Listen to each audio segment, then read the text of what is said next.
saya Sonia Maidiana Putri, NIM 2018-340-18, mahasiswi Program Studi Pendidikan Bahasa dan Sastra Indonesia semester 5 Universitas Muria Kudus. Di sini saya akan menjawab soal-soal yang diberikan untuk ujian akhir semester mata kuliah Problematika Pembelajaran Bahasa Indonesia yang diampu oleh Dr. Irfa Ifatur Rahman, SPD, MPD.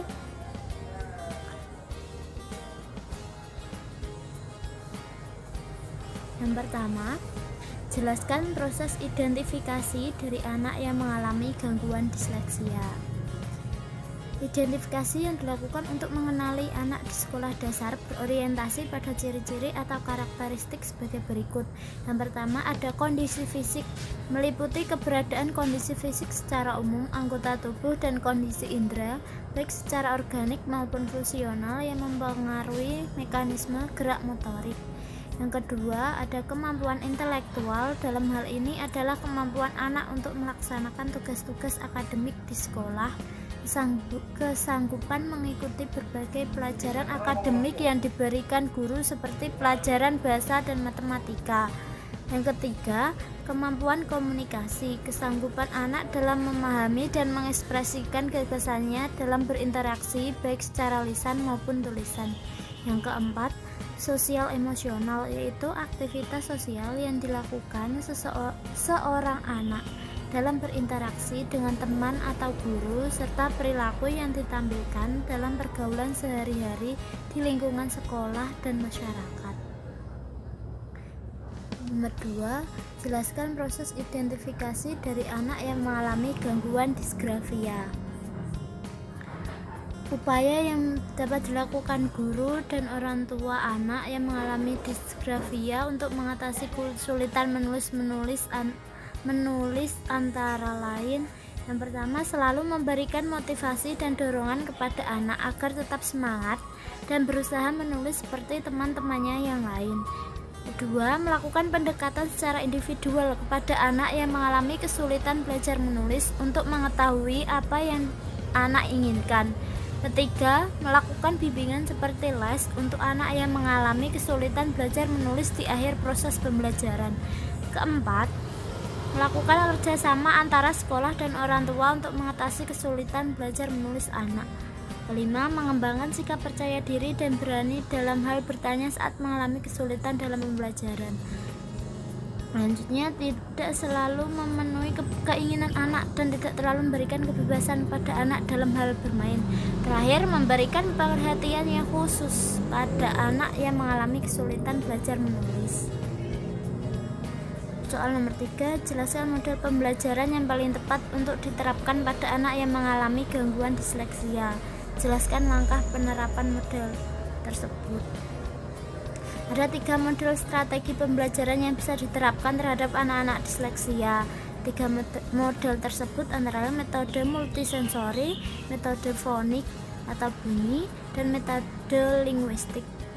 Metode multisensori mendayagunakan kemampuan visual, kemampuan penglihatan, auditori, kemampuan pendengaran, kinestetik, kesadaran pada gerak, serta taktil, perabaan pada anak. Sementara itu, metode fonik atau bunyi memanfaatkan kemampuan auditori dan visual anak dengan cara menamai huruf sesuai dengan bunyinya. Misalnya huruf B dibunyikan EB, huruf C dibunyikan EJ. Karena anak disleksia akan berpikir jika kata becak maka terdiri dari B, C, A, K kurang huruf E. Langkah-langkahnya untuk metode multisensori, anak akan diajarkan mengeja tidak hanya berdasarkan apa yang didengarnya lalu diucapkan kembali, tapi juga memanfaatkan kemampuan memori visual, penglihatan, serta taktil sentuhan. Dalam prakteknya, mereka diminta menuliskan huruf-huruf di udara dan di lantai, membentuk huruf dan lilin plastisin, atau dengan menuliskannya besar-besar di lembaran kertas. Cara ini dilakukan untuk memungkinkan terjadinya asosiasi antara pendengaran, penglihatan, dan sentuhan sehingga mempermudah otak bekerja mengingat kembali huruf-huruf. Disleksia menyerang kemampuan otak untuk menerjemahkan ketidakmampuan membaca. Disleksia dapat dialami oleh semua jenis umur, namun sering terjadi pada anak-anak karena faktor keturunan. Metode multisensori yaitu memaksimalkan kemampuan visual, kemampuan penglihatan, auditori, kemampuan pendengaran, kinestetik, kesadaran pada gerak, serta taktil perabaan pada anak. Yang kedua ada metode fonik. Metode fonik memanfaatkan kemampuan auditori dan visual anak dengan cara menamai huruf sesuai dengan bunyinya. Misalnya huruf B dibunyikan EB, huruf C dibunyikan EC. Hal ini untuk mendukung cara berpikir anak yang jika mengeja kata becak maka terdiri dari BCAK kurang huruf E. Metode linguistik mengajarkan anak mengenal kata secara utuh. Cara ini menekankan pada anak yang memiliki kemiripan. Penekanan ini diharapkan dapat membuat anak mampu menyimpulkan sendiri pola hubungan antara huruf dan bunyinya. Metode yang terakhir yaitu linguistik. Metode linguistik adalah mengajarkan anak mengenal kata secara utuh. Cara ini menekankan pada kata-kata yang bermiripan. Penekanan ini diharapkan dapat membuat anak mampu menyimpulkan sendiri pola hubungan antara huruf dan bunyinya. Pada dasarnya ada berbagai variasi tipe disleksia. Penemuan para ahli memperlihatkan bahwa perbedaan variasi itu begitu nyata hingga tidak ada satu pola baku atau kriteria yang betul-betul cocok semuanya terhadap ciri-ciri seorang anak disleksia. Soal yang keempat yaitu jelaskan model pembelajaran yang paling tepat untuk diterapkan pada anak yang mengalami gangguan disgrafia. Jelaskan langkah penerapan model tersebut. Simos dan lain dalam Santrak 2014 menyebutkan hasil penelitiannya bahwa anak-anak yang mengalami kecenderungan disleksia, disgrafia maupun diskalkulia lebih efektif belajar dengan instruksi intensif dari guru maupun orang tua daripada teknik pencitraan otak berupa magnet resonance imaging atau MRI. Hal ini akan sangat membantu siswa untuk mengarahkan dirinya menyelesaikan tugas-tugas yang diberikan. Mengingat kondisi tiap-tiap anak yang mengalami gangguan menulis ini berbeda-beda, maka perlu adanya pelayanan individual yang disesuaikan dengan kebutuhan kemampuan mereka. Mangunsong 2014 menyebutkan program penindividual lebih menekankan pentingnya perhatian, bantuan dan perilaku khusus kepada siswa secara individual yang berbeda minat, kebutuhan serta kecepatan belajarnya.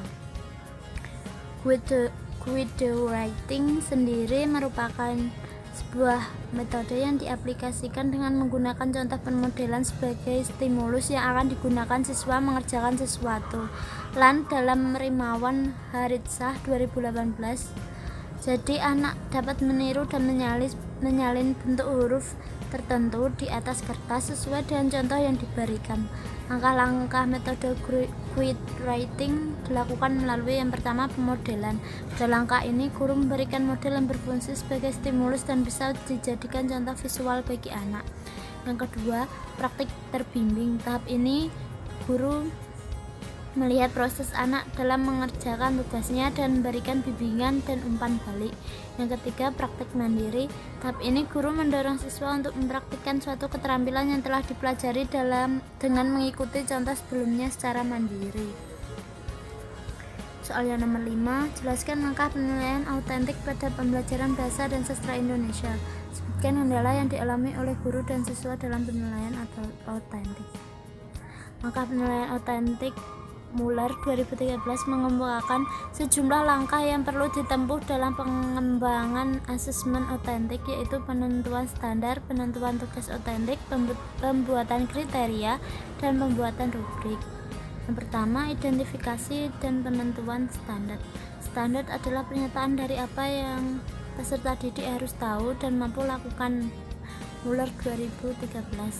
Standar lebih dikenal dengan istilah kompetensi di Indonesia. Kompetensi merupakan tujuan yang ingin dicapai dalam proses pembelajaran. Standar yang harus diidentifikasi sebelum melakukan penilaian adalah menentukan standar kompetensi, kompetensi dasar, dan indikator yang menjadi dasar, acuan, dan tujuan dalam proses penilaian. Kedua, penilaian tugas otentik. Setelah menentukan standar, langkah kedua adalah menentukan tugas otentik. Bahasa standar yang telah dikemukakan dengan baik sudah menunjukkan tugas apa yang harus dilakukan peserta didik. Muller 2013. Pemilihan tugas otentik harus disesuaikan dengan kompetensi mana yang akan diukur dan juga disesuaikan dengan keadaan di dunia nyata. Yang ketiga, pembuatan kriteria tugas otentik. Kriteria dalam penilaian otentik digunakan untuk mengevaluasi seberapa baik peserta didik menyelesaikan tugas dan seberapa baik mereka telah memenuhi standar. Muller 2013. Kemampuan peserta didik pada suatu tugas ditentukan dengan mencocokkan kinerja peserta didik terhadap seperangkat kriteria untuk menentukan sejauh mana kinerja peserta didik memenuhi kriteria untuk tugas tersebut. Kriteria seharusnya telah dirumuskan sebelum melaksanakan kegiatan pembelajaran. Kriteria sering juga disebut dengan indikator dalam kurikulum berbasis kompetensi. Yang keempat, pembuatan rubrik. Rubrik digunakan sebagai patokan untuk menentukan tingkat pencapaian peserta didik. Rubrik biasanya dibuat dengan berisi kriteria penting dan tingkat capaian kriteria yang bertujuan untuk mengukur kinerja peserta didik. Muller 2013. Kriteria biasanya terdiri atas kata-kata tertentu yang mencerminkan apa yang harus dicapai peserta didik. Tingkat pencapaian kinerja umumnya ditunjukkan dengan angka-angka. Besar kecilnya angka sekaligus menunjukkan tinggi rendahnya capaian hasil belajar peserta didik. Kendala penerapan penelitian otentik dalam pembelajaran bahasa Indonesia di SMP.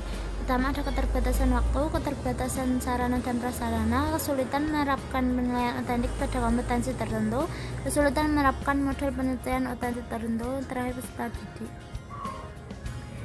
Soal yang terakhir, bagaimana langkah Anda dalam menangani rendahnya minat baca pada materi bahasa dan sastra Indonesia pada jenjang SMP atau SMA?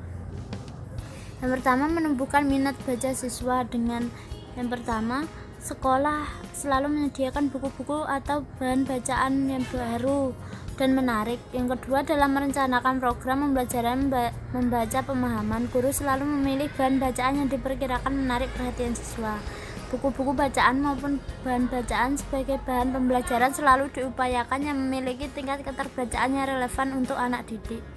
Yang B, memberi motivasi kepada siswa meliputi setiap orang mempunyai keinginan untuk menambah pengalaman atau pengetahuannya yang berguna bagi kehidupannya, tetapi tidak semua orang yang benar-benar menyadari bahwa kemampuan membaca pemahaman yang tinggi merupakan salah satu modal penting untuk memenuhi keinginannya itu.